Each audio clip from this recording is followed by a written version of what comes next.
Hey everyone, before today's episode gets started, just one thing real quick. Many of you might not know this, but another hobby of mine is Dungeons & Dragons. That's actually Lohan, my Forest Dome cleric, which was lovingly crafted by my DM. Thanks, Rob. But the reason I bring this up is not because of Rob, sorry Rob, but because of something much more interesting. I'm talking about a fantastic D&D podcast set in the Magic multiverse. The voice acting is incredible and it features some of my favorite commanders from Ravnica. So I'm gonna have my friend Niv tell you more about it. Citizens of Ravnica, I am the Firemind Niv-Mizzet, and I have something you might enjoy. Encounter Party is a D&D adventure podcast set in the world of Ravnica. Join 6 professional voice actors as they traverse an original campaign set during the events following My Dragon's Maze. Rest assured, Encounter Party stays loyal to canon and is full of Easter eggs and special surprises for longtime fans of Magic the Gathering. Download anywhere you may find your podcasts, such as Apple Podcasts or Spotify, or head to EncounterParty.com and learn more about the show Wizards of the Coast is calling exciting and so smart. So go, enjoy the party, if your mind is up to it.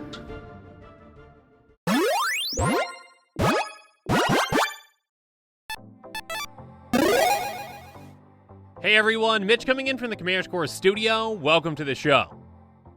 So, on today's episode, I'm going to be talking about some of the best turn 1 plays in Commander. These cards can get you off to an incredible start and help pave the path to your victory. But keep in mind that getting too far ahead right away might put a big target on your back. Regardless, you might even be able to get so far ahead right away that it doesn't matter.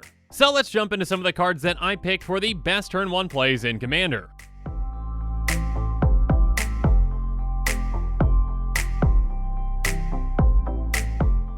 So let's start off by talking about some early ramp and begin with the card that Commander is probably most known for with a fantastic turn 1 play, and that would be Sol Ring. Sol Ring is an artifact that costs 1 and it taps for 2. Getting this down on turn 1 gives you access to 2 extra mana right away. And if you've got another mana rock like a Signet, congratulations, you're getting that into play as well. But even without another mana rock to cast, on turn 2 with just another land drop, you've got access to already 4 mana. That is incredibly efficient ramp, so much so that this card is banned in Legacy and restricted in Vintage. Getting this out on turn 1 gets you way ahead of your opponents. And some other fantastic turn 1 mana rocks come with Mana Crypt, Mana Vault, and Chrome Mox. Like Sol Ring, both Mana Crypt and Mana Vault are banned in Legacy and restricted in Vintage, so yeah, they're quite powerful. Mana Crypt is an artifact that costs 0, and it says at the beginning of your upkeep, flip a coin. If you lose the flip, Mana Crypt deals 3 damage to you, and it taps for 2. So this is basically a free Sol Ring with a minor downside in Commander. Since you start off at 40 life, taking 3 damage potentially every other turn is not a big deal. Unlike Sol Ring though, this card is incredibly expensive, so luckily you're less likely to see it on turn 1, but if your opponent plays it, they're off to an incredible start. And Mana Vault is not quite as expensive, but still very pricey as well. It's an artifact for 1, and it doesn't untap during your untap step. At the beginning of your upkeep, you can pay 4, and if you do, untap Mana Vault. At the beginning of your draw step, if it's tapped, it deals 1 damage to you, and it taps for 3. So this starts off being even more efficient than Sol Ring, giving you 3 mana on turn 1. There is that downside, though, of not being able to untap it unless you pay mana, and then while it's tapped, it does ping you. Regardless, even just tapping this once for mana can get you off to an incredibly explosive start.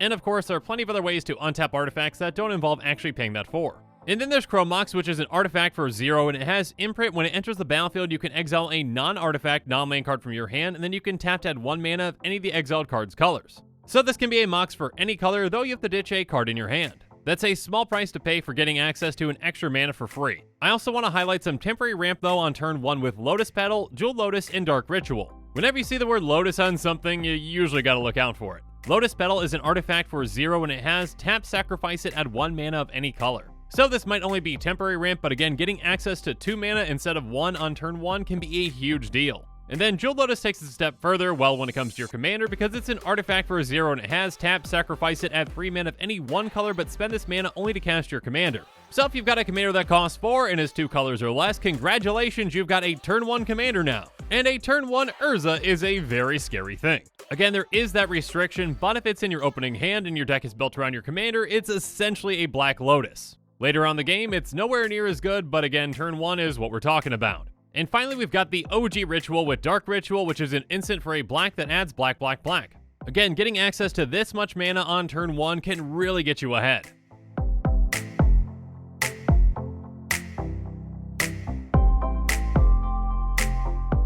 But now let's talk about some other fantastic turn 1 plays that deal with ramping in other ways, like my favorite, Wayfarer's Bauble. Wayfarer's Bauble is an artifact for 1 that has pay 2 and tap and sacrifice it, search your library for a basic land card and put that card onto the battlefield tap, then shuffle your library. Now this card might not seem like much at first, but this is a fantastic turn 1 play in Commander for a lot of reasons. I actually even did an entire episode about this card going through those reasons. Basically, this is guaranteed turn 2 land ramp for any deck. Land ramp is very much restricted to green. But whether you have islands or swamps or mountains or plains, it doesn't matter, this is turn 2 land ramp. And land ramp is the safest kind of ramp in Commander. And that makes cards like Exploration and Burgeoning incredibly powerful. Exploration is an enchantment for green, and it says you may play an additional land on each of your turns. Getting an extra land drop, including on the first turn, is incredibly powerful. But in a multiplayer setting like Commander, Burgeoning can be even better. It's an enchantment for a green, and it says whenever an opponent plays a land, you may put a land card from your hand onto the battlefield. So yeah, before you even get to your second turn, you can have 4 lands in play. Some other 1-mana enchantments that can really get you off to a fast start on turn 1 are Carpet of Flowers, Curse of Opulence, and Land Tax. Carpet of Flowers is an enchantment for a green, and it says at the beginning of each of your main phases, if you haven't added mana with this ability this turn, you may add X mana of any one color, where X is the number of islands target opponent controls. Blue is one of the most popular colors in Commander, so chances are you're going to be playing against at least one player that's playing blue. And if you're playing against a mono blue player, congratulations, you've hit the jackpot. This can get you off to a very fast start and give you a ton of mana throughout the game. Curse of Opulence might be more of a slow build, but it can still be incredibly effective for multiple reasons. It's an aura curse for a red and says enchant player, whenever enchanted player is attacked, create a colorless artifact token named Gold. It has sacrifice this artifact, add 1 mana of any color to your mana pool, each opponent attacking that player does the same. So first off, on turn 1, you're putting a target on someone else's back right away. Other players are incentivized to attack that player to get mana. And when they do, or even just when you do, you're getting gold. So this puts a target on someone else's back and gives you a ton of temporary mana throughout the game. And finally, there's Land Tax, which is an enchantment for a white, and it says at the beginning of your upkeep, if an opponent controls more lands than you may search your library for up to 3 basic land cards, reveal them, put them into your hand, and shuffle your library. So this might not help you with ramping, but it does help you get lands into your hand, help you fix your mana, and it also helps thin your deck. By getting more and more lands out of your deck directly into your hand, the chances are less and less likely that you actually draw a dead card like a land. So yeah, as a 1-mana investment, this can be a fantastic turn 1 play.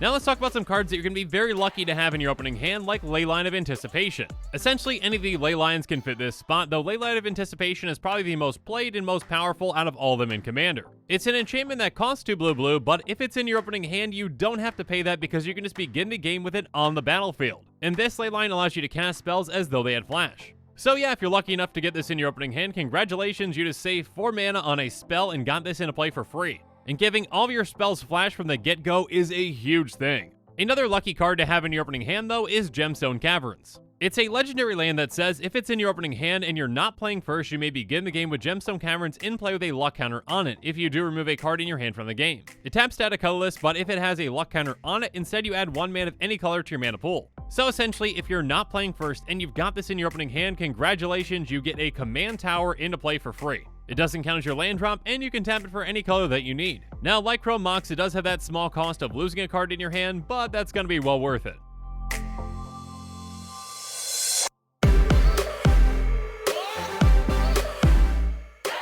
Now let's talk about some cards, though, that might not benefit you right away, but will in the future, like some suspend cards like Lotus Bloom, Ancestral Vision, and Search for Tomorrow. Lotus Bloom is an artifact that has suspend 3 for 0, and it has tap, sacrifice it, add 3 mana of any one color to your mana pool. So this is basically like a delayed Black Lotus. You're not getting access to it right away, but by playing this on turn 1, you get access to 3 extra mana on turn 4. And then Ancestral Vision is another suspend card that has a callback to another banned card, which would be Ancestral Recall. It's a sorcery that has suspend for a blue, target player draws 3 cards. Investing just 1 blue mana to draw 3 cards in the near future is huge. And even a simple suspend spell like Search for Tomorrow can be a fantastic turn 1 play as well. It's a sorcery for 2 and a green, but it has suspend 2 for a green. Search your library for a basic land card, put it onto the battlefield, then shuffle your library. So by suspending this on turn 1, on turn 3 you're going to have another land that comes into play untapped. Another kind of card that can really help you plan ahead though is a tutor like Vampiric Tutor. Now there are other 1 mana tutors that can fit this spot as well, like Mystical or Enlighten, but Vampiric's the best of those. It's an instant for a black that says search your library for a card, then shuffle your library and put that card on top of it, you lose 2 life. So yeah, whatever card in your deck, no matter what that card is, if you want it next turn, congratulations, you're drawing it. This can ensure that you get the perfect card next turn for the exact situation that you're in. And the price is just 2 life, and yeah, out of 40, that is nothing.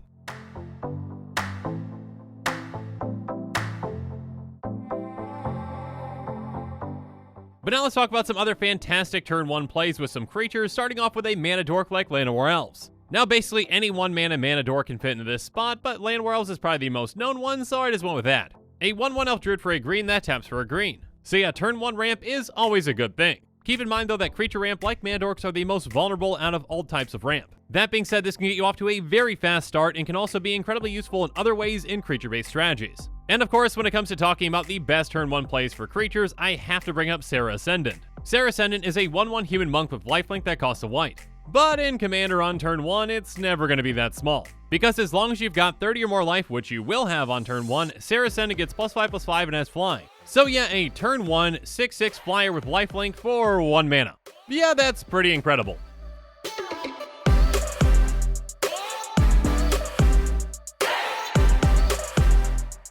Now this last category I'm calling playing with fire because you are literally playing with fire by playing these cards on turn 1 and you might just lose your friends. Burning Inquiry is a sorcery for a red and it says each player draws 3 cards then discards 3 cards at random. So yes, you are literally just rolling the dice. You might draw 3 amazing things and discard 3 terrible things and you're ahead. And your opponents might draw 3 terrible things and discard their lands and then they can't do anything. And of course the reverse might happen as well. And then Winds of Change can have an even bigger effect. It's a sorcery for a red and its Oracle text reads, each player shuffles the cards from their hand into their library then draws that many cards. So again, you know how you all went through and figured out, if this hand worked for you and you mulliganed and then you got the right hand? Well, now those hands are gone and here's something completely random. So yeah, these cards might be effective turn 1 plays in the right situation, but they can also lose you some friends. And with that, the show has come to a close, so it's my turn to hear from you. So in the comments below, let me know what your thoughts on this episode are, and as always, thank you again, and have a good one.